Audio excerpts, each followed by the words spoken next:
When I came back, I went to work for CBS on a morning show as a writer.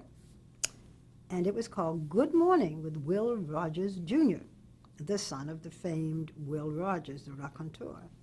We had wonderful producers.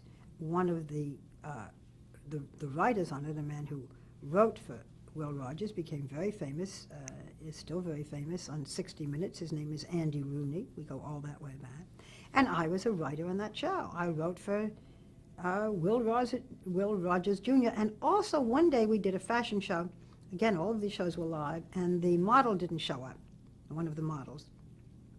And so I put a bathing suit on and was one of the bathing suit models. That was my first time on television. I hope that film has been destroyed.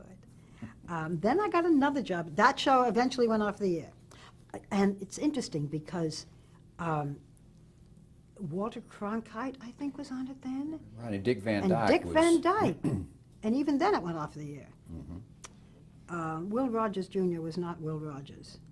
There was an old saying, Will Rogers never met a man he didn't like, and at the end of the show he said, "Yeah, accept his son." And Will Rogers Jr. was a very nice man, but he wasn't very good on television. So I was then out of work.